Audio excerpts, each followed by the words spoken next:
Morning Falcons. I'm Hunter DuPont, and today is Thursday, January 18th, 2024. In this week's installment of our ongoing feature, Health Minute, this would be a good time to be thankful you have been vaccinated for measles. According to the Emergency Wireless Network, health officials are concerned that measles cases have increased across the country since the beginning of the year.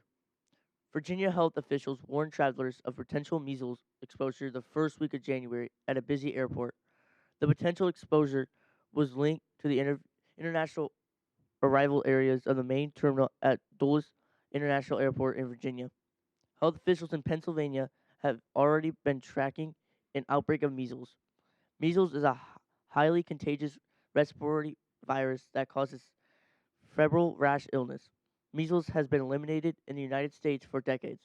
However, there could still be measles cases as it's easily imported by unvaccinated travelers and can spread in under immunized communities.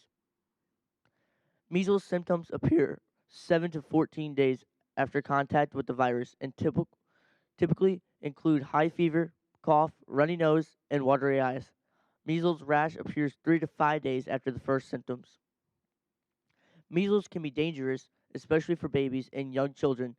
Call your healthcare provider immediately if you think you or your child has been exposed to measles. And that's this week's Health Minute.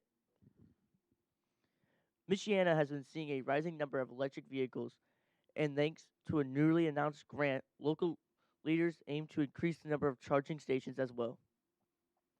The Michiana Area Council of Governments received $4.2 million from the federal government to build 35 charging stations throughout the area. Of the 35 stations, 32 will be called Level 2 ports, which charge vehicles more slowly, taking 8 hours to charge most cars up to 80%. Of those, 14 will go in rural areas, including Bristol, Culver, New Carlisle, Middlebury, and Walkerton. The other 18 will go to underdeveloped areas of South Bend, Elkhart, and Goshen, with a focus at putting them in areas that have multi-family housing complexes nearby. Per Indiana's Department of Emergency Development, there were around 235,000 cars registered in St. Joseph County in 2023.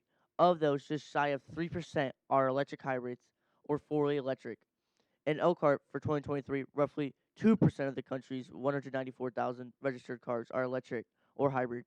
But as automakers continue to churn out electric cars, those numbers are sure to increase. Now to weather with Nick. Good morning, Falcons. So in your Glen forecast out there right now, it is cloudy with a current temperature of 21 degrees and a real feel of 21 with a good air quality. Now on your 3-day forecast, Thursday is going to have a high of 24, cloudy, and a low of 18. Friday is going to have a high of 19, snowing, and a low of 9. And then Saturday is going to have a high of 16, cloudy, and a low of -3. That's all for weather. Now to main dose for sports. WNDU is reporting that a state lawmaker is hoping to lure the Chicago Bears to Northwest Indiana. State Rep. Earl Harris has written a bill that calls for formation of Sports Development Commission in Northwest Indiana. Harris says the commission wouldn't target any specific teams, but he admits the Bears are on his mind.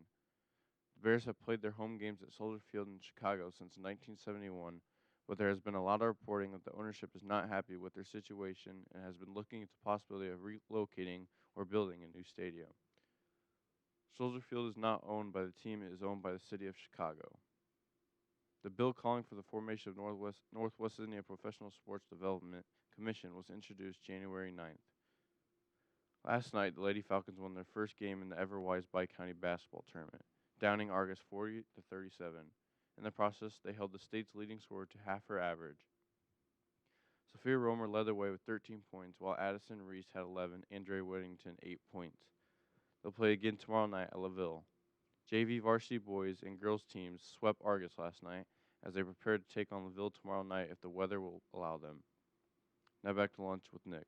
So for your lunch today, we're going to be having biscuits and gravy or a honey BBQ rib sandwich with scrambled eggs, potato faces, fresh oranges, and vegetable juice. That's all we have time for today, Falcons. Have an amazing day.